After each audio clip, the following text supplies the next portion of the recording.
The winter wind cut sharply through the city streets as people hurried home with warm bags of groceries and brightly wrapped gifts. Inside the Golden Mart superstore, the holiday rush was in full swing, carts squeaking, cashiers calling out numbers, children begging for treats. But in aisle 7, near the discounted section, stood a boy who didn't fit the cheerful picture. He was around 10, small for his age. His clothes were worn but clean. His shoes were old, the sole nearly peeling off at the back. And in his hands he held a bundle of basic items: bread, 2 packets of instant noodles, a bottle of milk, and a cheap box of crackers.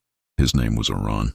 Aaron stared at the items for a long time, calculating every coin he had saved in his tiny fist. He whispered to himself, "If I buy this, then I won't have enough for Mom's medicine. But if I buy the medicine, then Lily won't have milk." He squeezed his eyes shut, fighting the hopelessness building in his chest. He was only 10, but life had forced him to make decisions no kid should ever be thinking about.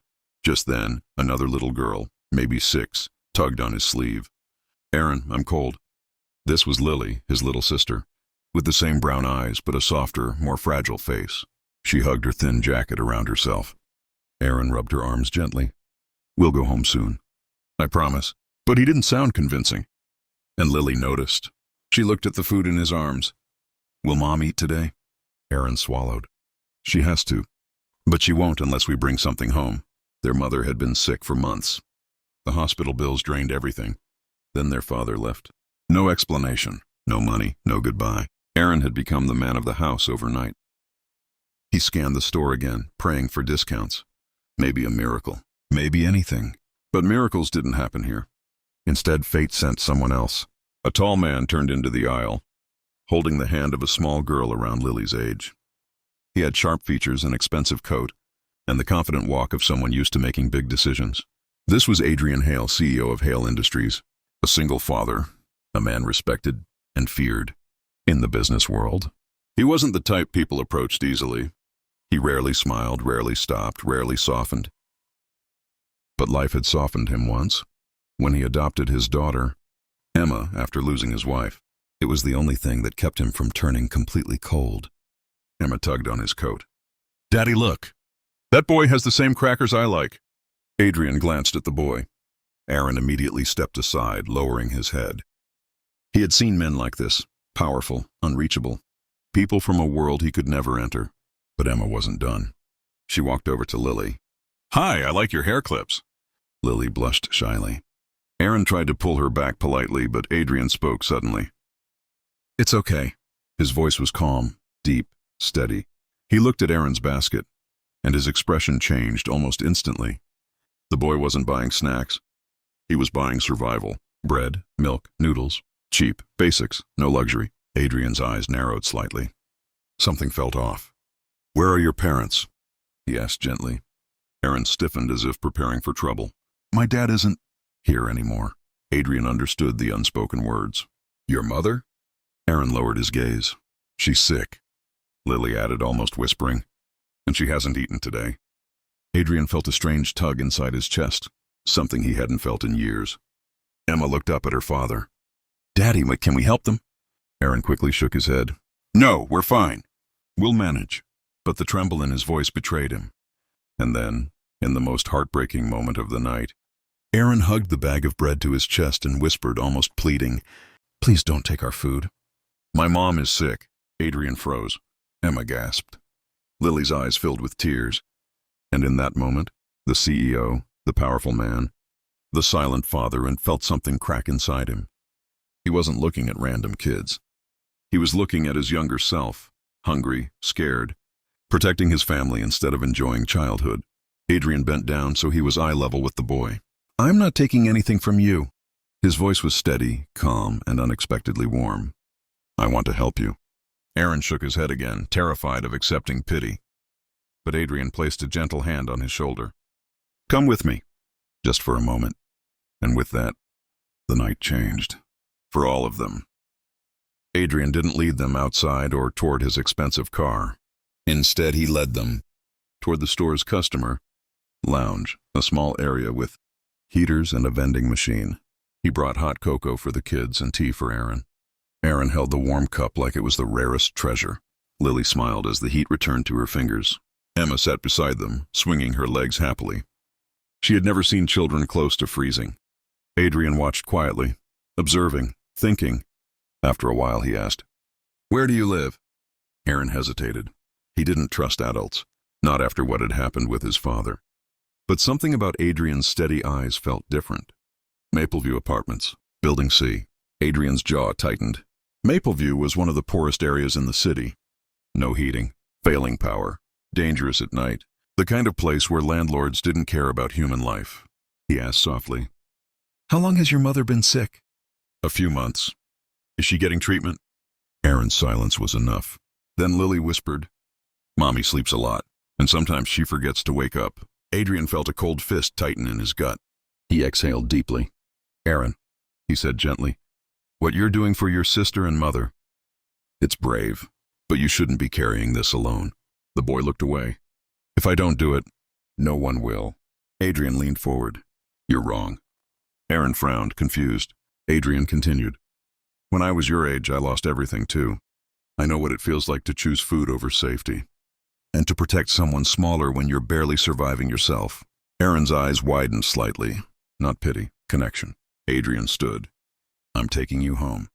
Aaron panicked. "No, Mom will be scared." "She doesn't like strangers."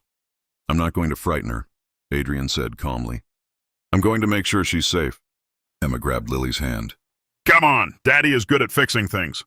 Aaron looked between the warm lounge, the kind man, and his sister's hopeful face. Finally, he nodded. The apartment. Mapleview smelled like dampness and old pipes. The hallways were dark.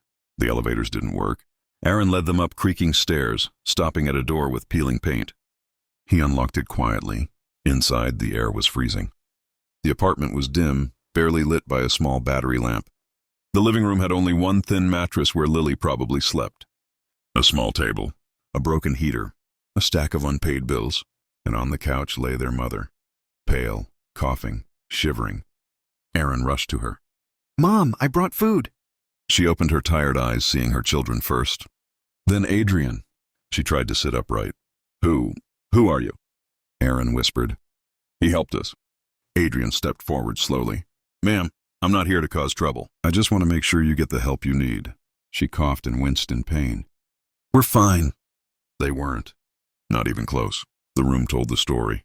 Unpaid rent, empty medicine bottles, a mother who hadn't eaten properly in days. Adrian turned to Aaron. "You shouldn't be living like this." Then he faced the mother. "Let me help your family." She shook her head weakly. "We don't take charity," Adrian replied. "Then don't take it as charity. Take it as another parent helping your children survive." Her eyes softened. For the first time, she didn't argue. Adrian returned to the apartment the next morning with 2 doctors, cleaning crews, heating technicians, and bags of groceries. Aaron stood frozen. Lily clapped. Emma waved excitedly. Adrian stepped inside and said firmly, "Today everything changes." The doctors. They examined the children's mother carefully. Diagnosis: severe pneumonia, untreated fever, chronic malnutrition. She needed medication, supervision, rest. Adrian signed the treatment papers without hesitation. "Bill it to my company." Aaron panicked. "Wait, we can't." Adrian placed a hand on his shoulder. "You are not paying for anything. This is my responsibility now." Aaron didn't know what to say. Food, heat, and a real home. The cleaning crew cleared the moldy corners, washed the old clothes, and fixed the leaks. Electricians repaired the broken wiring. Heating technicians installed a new heater. Groceries filled the kitchen. Warm blankets and proper beds arrived. Aaron covered his mouth with both hands. The transformation was unbelievable. He whispered, Why are you doing all this?" Adrian looked at him with a mixture of firmness and warmth. "Because your mother needs time to get better. Because you need to stop worrying about being the adult. And because Lily deserves a childhood." Aaron blinked rapidly, overwhelmed. "I don't know how to thank you." Adrian kneeled so they were eye level. "Grow up strong, be kind, help someone else one day. That's how." Aaron nodded slowly. Something inside him shifted. A feeling he thought he would never feel again. Hope. The bond. Over the next days, Adrian visited regularly. Emma played with Lily, filling the apartment with laughter. Adrian taught Aaron how to read bills, how to organize groceries, and how to ask for help when needed. On the seventh day, Aaron said quietly, "Mr. Adrian, are we going to be okay now?" Adrian placed a reassuring hand on his shoulder. "You're not alone anymore. So yes, you're going to be okay." Weeks passed. Their mother recovered slowly but steadily with proper medical care. The color returned to her cheeks. She could stand again. She could smile again. Aaron stopped skipping meals. Lily started giggling again. The apartment stayed warm. And Adrian, he became a part of their daily life. Not as a hero, not as a savior, just as someone who cared. One evening, Aaron joined him on the balcony as the city lights flickered below. He held a warm cup of cocoa in both hands. "Mr. Adrian?" "Yes, Aaron?" The boy hesitated. "Why did you really help us?" Adrian looked out toward the skyline. "Because once, when I was small, someone helped me too. They didn't ask for anything. They just wanted me to survive. I grew up promising myself that if I ever found someone who needed help the way I once did, I wouldn't look away." Aaron inhaled shakily, then whispered, "I'll never forget what you did." Adrian smiled softly. "You don't have to remember me. Just remember that you're worth helping." The final moment. A few days later, when their mother could stand long enough, she asked Adrian to speak privately. Her voice was gentle but firm. "I can't repay you." "Not now, maybe never." Adrian shook his head. "You don't owe me anything." She continued, "But there is one thing you deserve to know. Since you came into my children's lives, they've slept peacefully. They've laughed again. They have hope. You gave them back their childhood." Adrian's breath caught in his throat. Then she added, with tears in her eyes, "So please, stay in their lives, not as a CEO, not out of pity, just as someone who cares." Adrian nodded slowly. "I'll be there, always." Aaron and Lily hugged him tightly. Emma joined, and for the first time in many years, Adrian didn't feel like a powerful CEO. He felt like something far more meaningful. A member of a growing family, a protector, a man giving the second chance he was once given. And as snow began to fall lightly outside, Aaron whispered, "Mr. Adrian, we won't ever forget this Christmas." Adrian placed a hand over the boy's head and said quietly, "Neither will I."